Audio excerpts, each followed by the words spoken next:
Hi there, so I thought I'd do a little video just quickly to show you some of the stuff that you can forage for at the minute.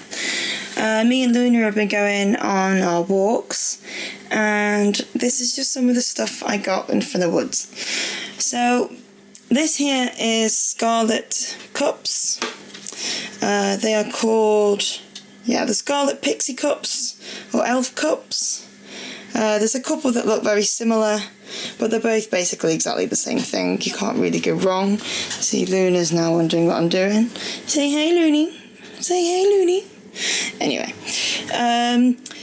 these are good for garnishing salads. They add a lovely splash of colour to a dish, or you can fry them and add them to other things as well.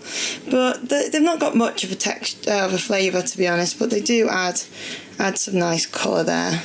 So I tend to wash them, use a knife to scrape the backs because they grow on wood. So I would recommend using a knife to scrape the backs, getting all that dirt off before you fry them. Or add them to a salad. Now this here is chopped, but this is a type of onion. Crow onion. It has a oniony garlic, or crow garlic, sorry, it's crow garlic. It does look a lot like a bit like a spring onion. It's got this bulb down at the bottom, which I accidentally pulled out. You're not actually supposed to uproot unless you've got permission of the landowner. They look a bit like chives, and in fact, it's like an early version of chives. See, they've got this tubular appearance. There you go. And you can use them like chives, and when crushed they have an oniony garlicky flavour. This here, any forager really knows this one. It's quite prevalent this time of year, going all the way down till about, I don't know what month, but they start to flower and then they start to die. But it's wild garlic, and you can tell what wild garlic looks like because they grow in clusters and you can smell it, especially if you get a lot of it. And you can do so many things with this. I like to make pesto. Lots of people make a pesto. In fact, I made this sauce, what I made earlier. I made this nice sauce. And I've made pestos, I've made all sorts with it. You can dehydrate it for use later in the year because tons of it grows depending on where you are. You can make salt, you can make garlic salt, you can add it to sauces, pasta, rice. I've spread the mixture on toast actually. So that's a fantastic thing to be picking this time of year. Moving on, this one's kind of similar. You may notice, again, it looks a bit like a spring onion. Now this one I don't really mind uprooting because it's an invasive species. It's three-cornered leek.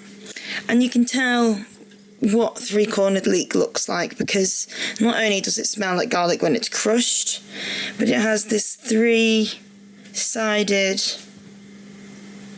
can you see? It's got that strip down the back, so it's a three-cornered leek.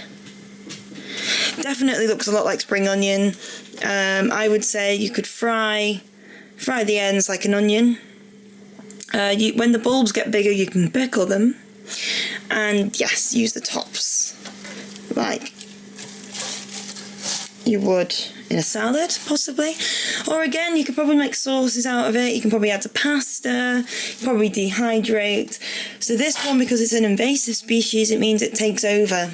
And if you do find it, don't feel guilty about taking as much as you need or you want, because as I say, it does take over. It's actually illegal to replant because that's how much of a problem it can be. So this is often when a plant is brought over, and it can take over where the natural wild garlic would have grown. So this is why it's important not to replant it, because it can just spread. So you can really see on this one it's defined. You've got that corner. Yeah, three-cornered leek. So here we've got, this is what I've reserved for my salads. This is an English common primrose. You can eat the flower heads, and you can actually turn them into a sparkling wine. As they become more prevalent, I will possibly try and make that wine. So if you would be interested in that, do let me know. But I've eaten them in a salad, and they're actually really nice. And this here is the leaf of the primrose. You can cook these to use in a stew or a soup. I actually made a really nice soup the other week using these nettles and some other things. But I've also used them in salads.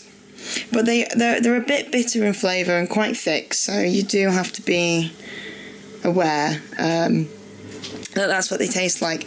But if you cook them, it does take away some of that. But again, seasoning really helps. So these leaves, I'll show you some more of them. This is a bigger one here. If you can kind of get an idea of what that's like. On the back there. So they would be growing with the primroses. And then you've got dandelion leaves. You can actually use all bits of the dandelion. Again, you can use the heads for a sort of wine. I might even try and make primrose and dandelion wine. And these leaves, I use a bit like rocket. It looks a bit like rocket. It's less peppery, but again, a bit bitter. So you might want to mix with something else. In fact, I might make a salad with the elf cups, these leaves, and some of the chives, and the three-cornered leek. And why not even the wild garlic? Add some cucumber or other things that you might want in a salad, add some dressing, and there you go. You've got free food. Free food is literally everywhere. And this time of year, there's just so much. This one's my favourite, coming back to the wild garlic. But there's so much this time of year. You may as well go and have a look, the larder on your doorstep. Now this is relative to England. I live in the south of England. You may have different species and different things if you're in the north or if you're in a different country. Always make sure that you know exactly what it is that you're picking, because there are a lot of lookalikes and you can get in a lot of trouble picking the wrong thing. So you do watch out, be careful, and happy foraging. Bye everyone.